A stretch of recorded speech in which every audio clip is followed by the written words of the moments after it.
Hello and welcome back to another episode of Nick Tiffany's Movie Reviews in the podcast form. Today we're going to be talking about The Covenant, or as it was originally titled and advertised, Guy Ritchie's The Covenant. I don't know if that's the recent reconnaissance of the Zack Snyder effect for Zack Snyder's Justice League. It's not the first time and won't be the last time that a director kind of inserts their name into their take on the film. I don't know if that's just to really set it apart, or the fact that, hey, this is a movie called The Covenant. It's not the Ark. It's not about a Bond.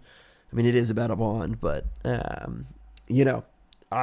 was trying to look up stuff about The Covenant, whether, and it makes more sense on a promotional side, because looking up videos, images, whether you're going to use them for advertisements on your movie blog, having an image for the actual link itself. If you just look up Covenant, you're not going to get anything related to the movie. So maybe specifying that it's Guy Ritchie's Covenant changes things. And if hearing that name Guy Ritchie sounds familiar, it should. It should ring some bells. He's the guy that brought us the Robert Downey Jr. Sherlock Holmes movies, The Man from U.N.C.L.E. that Henry Cavill had done, The Gentleman. He's a British film director who really has a unique sense of style and action.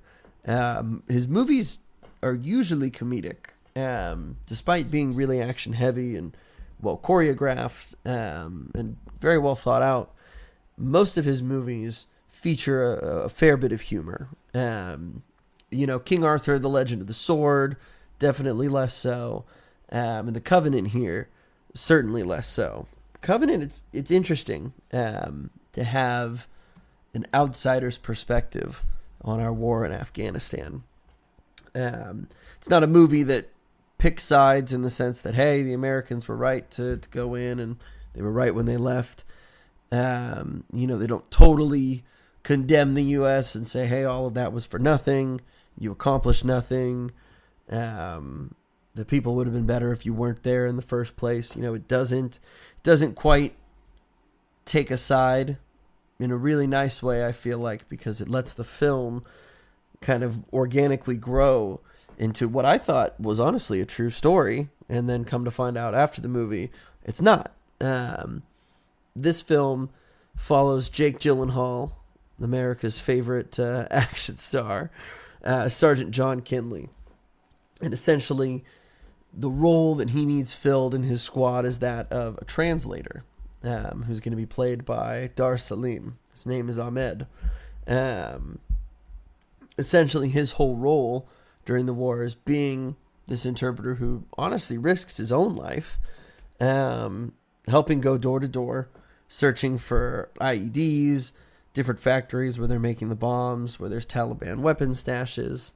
And it's already kind of a thankless job to begin with, because most of the guys in the army, you're just here to fill a role. You're just a translator, communicate what we need. And meanwhile, the people that you're going door to door translating to are calling you a traitor, telling you, oh, I can't believe you're working with the U.S. military. Obviously, some of these people call Ahmed a traitor because they do have something to hide, because they do have links to the Taliban and bomb-making materials and whatnot. But you also see the kind of scrutiny and the kind of position it puts him in with his own people while he's there. And where the movie really kicks off, John and Ahmed are part of a group that's, they finally found a weapon stash, a bomb stash. But of course things go horribly wrong. People start dying. And essentially, John is almost left for dead. And if we're not for Ahmed, who carries him all the way back to his base, well over 100 miles, he wouldn't be alive. And essentially, John gets to come home, like a lot of the troops did, whether it was because he was injured or eventually we withdrew all of our troops. And it really haunts him. Number one, that he can't really remember what happened to him and how he got all the way back there, how Ahmed was able to fight people off, to, across days, eventually bring him home. It haunts him because, hey, we were supposed to get him visas for him and his whole family. That's part of the whole deal.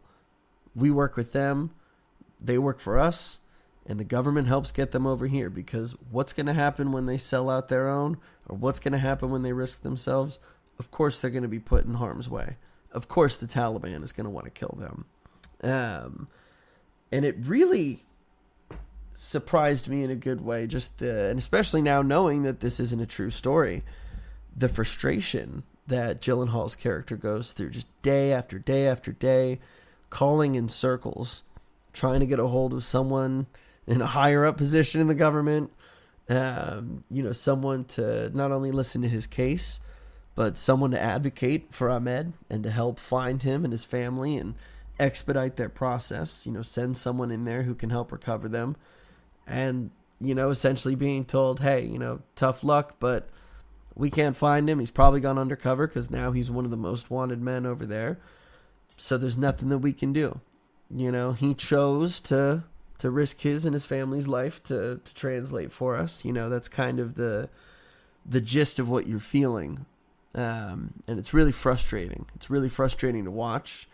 Because in a similar sense, I think we're kind of used to our government not always even taking care of our own soldiers. Whether it's the veterans, those who come back wounded. I mean, there's a large reason for mistrust, whether in our military or our government already, because we can't take care of the people who are already here. And then on top of that, you throw in the fact that we would have never done what we could have over there without these translators. And to watch Gyllenhaal's character really, he really gets into a bad place at one point. Just the hopelessness of feeling like nobody is going to help me. Nobody cares enough. It's not a big enough deal for the government, for the military. It doesn't affect us to a big enough degree to do anything about it. And so in the story, it really is up to John to try to go back and get Ahmed and his family and bring them home. And, I think most of the emotional beats of this film really work well. There's the classic, military jargon. Every guy's got some ridiculous nickname that's adolescent and immature, but, you kind of come to expect that from some military movies. There's not as much of the oorah, but they're always making jokes, and you got to keep calling each other by your nicknames and whatnot. And Jake Gyllenhaal, I think, in this film, until you get into the latter half where he does more emotional work than physical or rough and gruff army man, he's not someone who immediately leaps out at me and it's like, yeah, he's the guy in charge. He's the man. He'll definitely bust your balls, and he'll definitely scare you when he needs to. But I don't know. There were more than a few times where I was like, all right, I don't know if he's phoning it in or if it's just not totally within his wheelhouse. I know he can play action. But, maybe just not the sergeant. Maybe he's better as one of the gunmen on the side, or, as weapons specialists or detonations master. But Dar Salim, who plays Ahmed in the film, is terrific. I don't know if I've seen him, looking through his credits. I don't believe I have seen him in anything before this. He's in a series called Darkland, which is kind of touted as his most, I'd say, widespread film. He was in Game of Thrones as Quotho for about 6 episodes. In the movie The Devil's Double, which I'd totally forgotten it even existed, which starred Dominic Cooper way back in the day, kind of when he was kind of having his moment. But Dar Salim is fantastic. He has such a confidence to his character. They kind of mentioned, we need a translator who's got army experience. It's not required, but it certainly helps when you're in these situations, when you're going door to door, when you're doing checks. They're he's kind of a wild card a little bit, but he gets the job done. And so you can kind of see him flirting with a line of authority sometimes, because he knows he's just as vital to this whole operation succeeding as anyone else is. And a lot of it really does hinge on him, and him knowing the lay of the land, and him knowing what to trust and what not to trust. And so he just, from top to bottom, his entire performance really carried this whole film. Some really grueling action sequences that, kind of reminded me of The Revenant a little bit. Completely different terrain, but also, and, in that same sense, kind of has that lone survivor feel where you're trekking across rocky foreign terrain while you're being chased for days on end. And it's just really tough to watch sometimes, really thinking about what one man is willing to do for another. And it's why, at the beginning of the film, they kind of begin with their definition of covenant, whether it's a bond, an oath, something in your soul that you owe. And clearly Jake Gyllenhaal, his character, becomes indebted to Ahmed. And, for the most part, the action, pretty great. It doesn't, the firefights are explosive enough without becoming too cheesy or too unrealistic. They're not overly gory like some movies get to, but the wounds definitely look pretty damaging. And there's, more than a few moments where you're like, oh God, I'm like, oh, that had to hurt, or that's just, it's brutal. And, I think towards the end of this movie is maybe where it could have clicked for me. They're like, all right, maybe this is where either they've taken their cinematic liberties with the story, or maybe this is just all made up.